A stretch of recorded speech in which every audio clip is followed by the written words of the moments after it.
Silakan Sazwi, judulnya apa? Ya, silakan. Perkenalkan,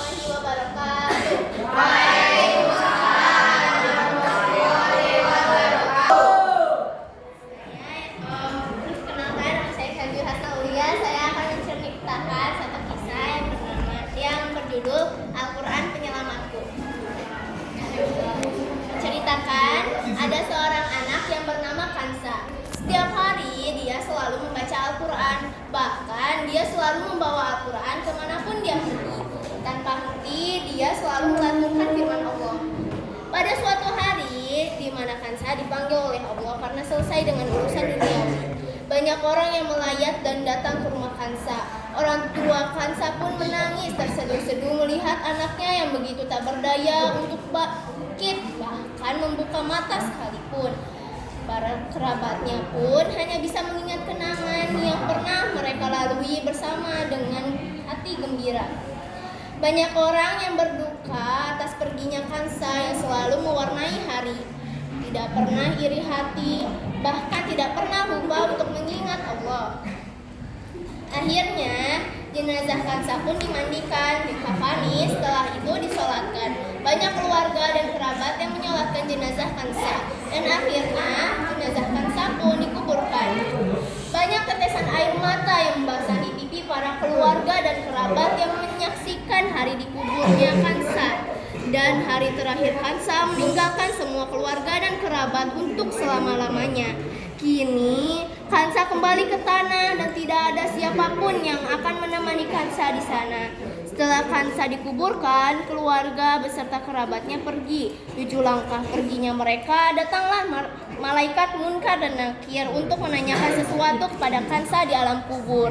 Kansa ketakutan melihat 2 malaikat yang amat menyeramkan dan menanyakan kepada Kansa sesuai amal Kansa selama hidup di dunia.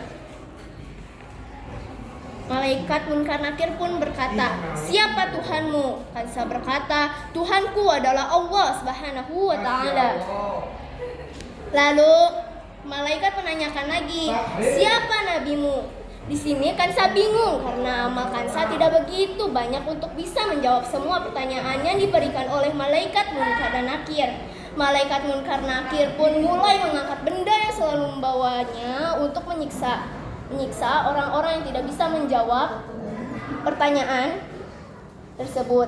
Tiba-tiba ada cahaya yang datang menghampiri Kansa. Saat Kansa melihat dengan teliti, ternyata itu adalah Al-Quran yang ingin menolong Kansa agar terhindar dari siksa kubur. "Hentikanlah penyiksaan ini," malaikat Munkar Nakir pun berkata. "Siapakah engkau?" Al-Quran pun berkata, "Aku adalah Al-Quran yang akan memberi syafaat dan melindungi sahabatku dari siksa kubur." Lalu Al-Quran berdoa kepada Allah agar Kansa terhindar dari siksa kubur. "Ya Allah, ya Tuhanku, sesungguhnya hamba-Mu ini selalu melantunkan ayat-ayat-Mu, ya Allah. Banyaknya firman-Mu yang telah ia baca, ia akan dan ia hafal di dalam rongganya. Apakah semua itu akan menjadi abu, ya Tuhanku? Maka izinkan saya untuk memberi syafaat dan melindungi hamba-Mu ini, ya Allah." Al-Quran tak berhenti berdoa. Al-Quran selalu berdoa untuk Kansa, sahabatnya, sampai Allah mengizinkan Al-Quran untuk memberi syafaat dan melindungi Kansa. "Wahai para malaikat, sungguhnya Allah telah mengizinkan saya untuk melindungi beliau." Malaikat pun pergi. Al-Quran pun berbicara kepada Kansa, "Aku akan melindungimu sampai dibangkitkan kelak di hari akhir." Dan tiba-tiba yang awalnya lubang kubur Kansa sempit berubah menjadi luas. "Ada apa ini?" Al-Quran pun berkata, "Ini syafaat karena engkau telah membaca firman-firman Allah, walau amalanmu sedikit.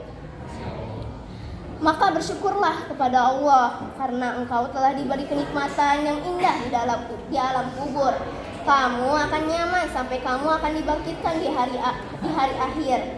Alhamdulillah ya Allah, hamba bisa menikmati kenikmatan yang engkau berikan kepada hamba-Mu ini ya Allah."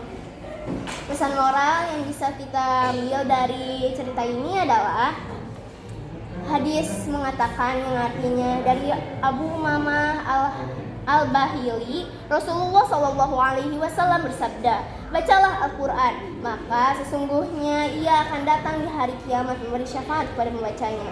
Hadis riwayat Imam Muslim. Assalamualaikum warahmatullahi wabarakatuh.